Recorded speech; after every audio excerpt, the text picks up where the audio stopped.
Halo anime lovers, jumpa lagi bersama Puntung Rokok yang tidak suka rokok. Seperti biasa Puntung Rokok akan berbagi cerita. Di cerita kali ini Puntung Rokok masih akan menceritakan film yang berjudul One May CG. Di episode kedua ini, kita diperlihatkan di hutan batu. Si Hao sedang berlari menghampiri si Zongbao untuk memperingatkan agar tidak usah memperdulikan telur Blue Scarlet Bear itu karena dari kejauhan induk Blue Scarlet Bear sedang menuju mereka dengan ganasnya.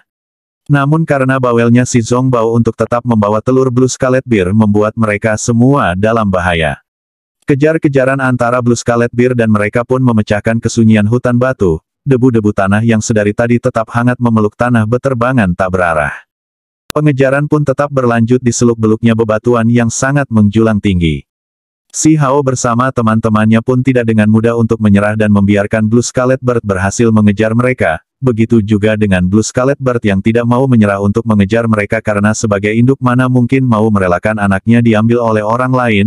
Setelah si Zongbao menyerahkan telur itu kepada si Hao, Blue Scarlet Bird pun berpindah dan fokus untuk mengejar si Hao yang membawa telur itu. Baru kali ini Puntung Rokok melihat ada telur yang sekeras batu sebab, meskipun telur itu diombang-ambingkan namun tidak ada retak sedikit pun. Wow, amazing! Karena sudah mulai terpojok si Hao melompat ke atas tubuh Blue Scarlet Bird itu bersama dengan telur yang dari tadi didekap erat walaupun berat. Blue Scarlet Bird kemudian mengeluarkan kekuatannya dengan tujuan membunuh teman-teman si Hao yang sedang berdiri sembari melemparnya. Karena melihat itu si Hao pun melompat dari tubuh Blue Scarlet Bird itu dan menghampiri seekor babi yang dibawa oleh Blue Scarlet Bird tadi. Lalu melemparkannya ke arah teman-temannya dengan maksud supaya menghalau serangan dari Blue Scarlet Bird yang mengarah ke teman-temannya. Setelah berhasil menghalau serangan itu, si Hao berteriak ke teman-temannya supaya berlari menuju arah hutan batu, sehingga membuat Blue Scarlet Bird tidak mempunyai ruang untuk bergerak. Namun hal itu tidaklah sulit bagi Blue Scarlet Bird meskipun badannya yang sangat besar itu akan terhalang karena sempitnya ruang untuk bergerak baginya.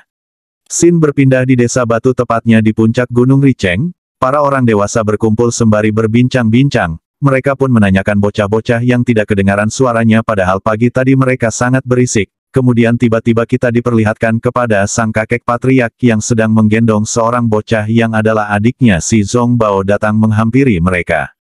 Scene kembali memperlihatkan kepada kita di sebuah gua tempat si Hao bersama teman-temannya berlindung dari kejaran Blue Scarlet Bird itu, tetapi dengan tidak membutuhkan waktu yang lama, Blue Scarlet Bird berhasil menemukan mereka. Dengan satu kepakan sayapnya, Blue Scarlet Bird berhasil menjatuhkan si Hao bersama teman-temannya. Tanpa sengaja si Hao mungkin menyentuh sebuah tombol di dalam gua itu saat jatuh. Puntung Rokok pun tidak tahu. Hal itu tiba-tiba memunculkan sebuah ran atau penghalang yang ditinggalkan oleh nenek moyang mereka di dalam gua tersebut, karena ran itu yang membuat Blue Scarlet Bird tidak bisa masuk menghajar si Hao bersama teman-temannya. Perjuangan demi perjuangan yang dilakukan oleh Blue Scarlet Bird berhasil menghilangkan ran itu, ia pun bisa masuk ke gua tempat si Hao bersama teman-temannya berlindung. Ketika Blue Scarlet Bird ingin memaksa masuk lebih dalam lagi ke kedalaman gua, tiba-tiba Blue Scarlet Bird diserang dari bagian belakang dan yang menyerang itu merupakan orang tua dan kakek patriark es dari si Zongbao bersama teman-temannya. Hal itu membuat si Hao bersama teman-temannya merasa terselamatkan. Pertempuran pun tidak bisa dielakkan sehingga membuat tempat di sekitar itu berguncang. Dedaunan yang tidak tahu apa-apa pun rela melepaskan pelukannya dari rangkulan ibunya yang adalah kayu dan jatuh tergeletak di tubuh bumi.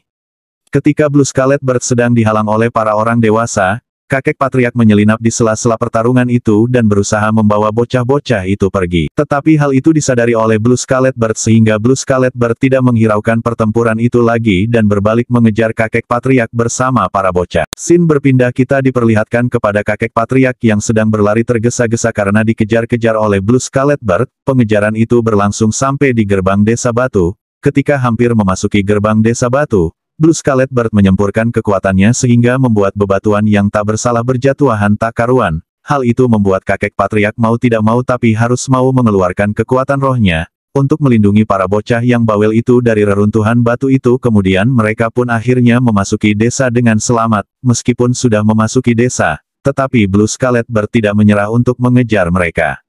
Setelah memasuki desa, Mereka berpikir sudah aman dari kejaran Blue Scarlet Bird, namun kenyataannya di luar desa Blue Scarlet Bird masih dengan susah payah memasuki desa batu. Tetapi karena desa batu yang dilindungi oleh Dewa Willow akhirnya Blue Scarlet Bird terpental jauh keluar. Tiba-tiba telur Blue Scarlet Bird yang ada di genggaman si Zhong Bao menetas. Tetapi dengan tiba-tiba saja anak Blue Scarlet Bird yang barusan menetas itu mati entah karena apa Puntung Rokok tidak tahu sama sekali. Karena hal itu membuat induk yang di luar desa sangat-sangat murka. Dengan seluruh kemampuannya Blue Scarlet Bird akhirnya bisa menerobos masuk ke dalam desa batu setelah melihat anaknya yang baru lahir telah mati. Setelah berhasil masuk ke desa, Blue Scarlet Bird tidak memperdulikan para bocah dan orang tua serta kakek patriark yang ada di situ namun ia langsung menuju ke anaknya yang tergeletak tak bergerak di tanah. Hal itu nampaknya membuat para bocah dan orang tua serta kakek patriark merasa sangat terpukul karena mereka terlihat sangat sedih. Karena kesedihan itu akhirnya membuat Dewa Willow tersentuh sehingga pada akhirnya Dewa Willow dengan kuasanya membangkitkan anak Blue Scarlet Bird dan membiarkannya bereinkarnasi. Kesedihan yang sedari tadi memenuhi desa batu terutama sang induk, dikikis-kikis oleh pelipis seperti pengemis, menangis tak habis-habis, merintih sadis hilang tak berbekas karena kebangkitan anak Blue Scarlet Bird itu. Di akhir film, kita diberitahukan oleh seorang lelaki yang menghampiri kakek patriark bahwa ada seekor binatang buas yang sangat langka dan sangat kuat, mati di hutan mungkin karena sudah sangat tua. Binatang buas itu adalah Mythical Lion. Mythical Lion merupakan seekor singa bertanduk paling kuat. Film pun, Bayer sambung.